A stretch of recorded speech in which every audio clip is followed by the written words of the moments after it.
Petrol देश में 90 रुपए के आसपास पहुंच गया, डीजल 77-80 रुपए के आसपास है। और ये वो नरेंद्र मोदी जी हैं, जब 60 रुपए पेट्रोल रुपया हुआ करता था तो कहते थे रुपया अस्पताल में है भाइयों बहनों। अब 72 रुपए पर लोग जानना चाहते हैं कि रुपया कहाँ है।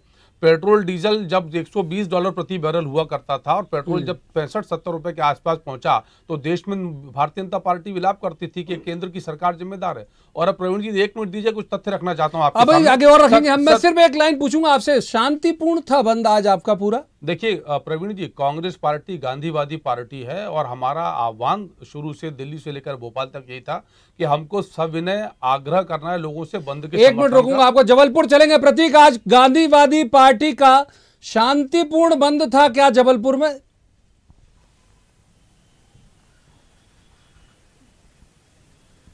बिल्कुल नहीं प्रवीण जी, आपको बता दो इसके उलट ही था। चूंकि संस्कारधानी के जो संस्कार हैं उसकी तस्वीर बिल्कुल भी आज कांग्रेस के आंदोलन में देखने को नहीं मिली। शुरुआत में जब बाजार खुले रहे तो शायद इसकी खींच थी, जो अचानक सड़कों पे जब कांग्रेसी निकले तो तोड़फोड़ के नजारे, वाहन जलाए गए, इसके साथ ही साथ रेल भी रोकी गई। तो कहीं ना कहीं एक ऐसा रूप जो अभी तक जो गांधीवादी बात करते हैं कांग्रेसी, उसका उलट ही स्वरूप यहाँ पर देखने को मिला था। एक पेट्रोल कर्मचारी घायल भी हुआ था और काफी अफरा तफरी वहां पर मच गई थी जब एकदम से तोड़फोड़ करने एनएसयूआई के कार्यकर्ता वहां पहुंच गए थे। वहां महिलाएं भी थी, वहां बुजुर्ग भी थे, वहां बच्चे भी थे जो अपना पेट्रोल अपनी अपनी गाड़ियों में डलवा रहे थे।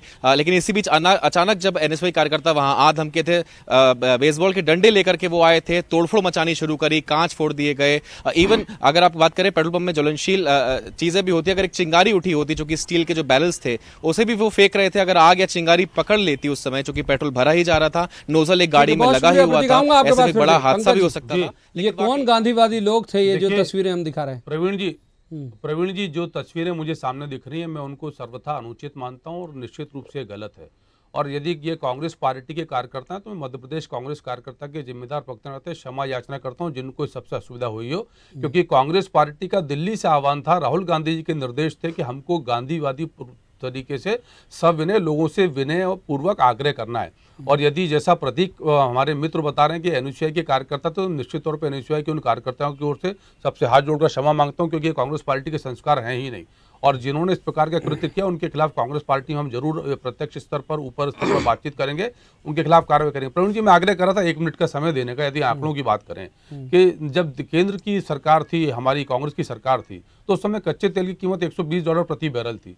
आज कच्चे तेल की कीमत $70-75 प्रति बैरल है और लगभग कई बार $58 प्रति बैरल तक आ गई। उसके बाद इतना महंगा तेल क्यों?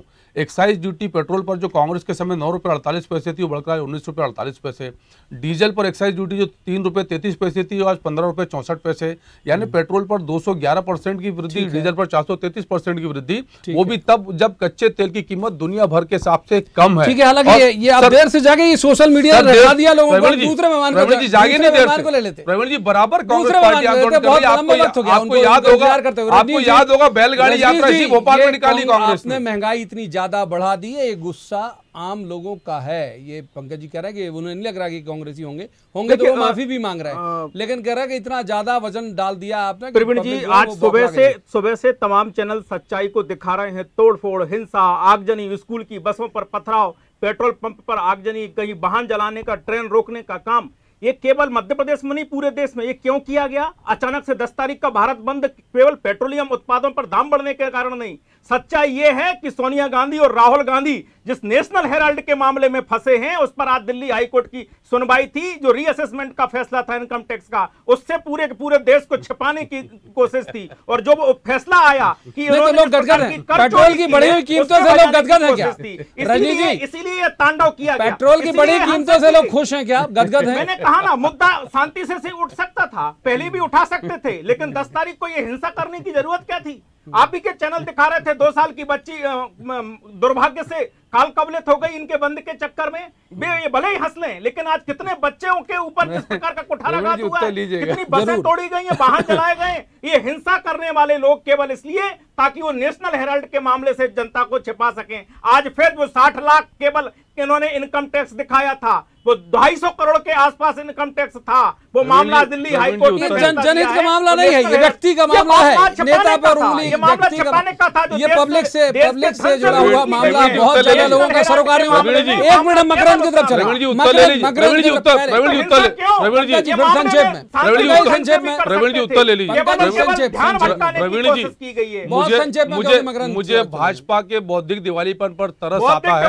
हमने सत्यों की बात करी कि पेट्रोल महंगा क्यों, डीजल महंगा क्यों, रुपया नीचे क्यों, उसका उत्तर बीजेपी के पास नहीं है। और बेसिर पैर की बात कर रहे हैं, क्या कोई तथ्य होगा तो हड़ताल से छूट जाएगा क्या?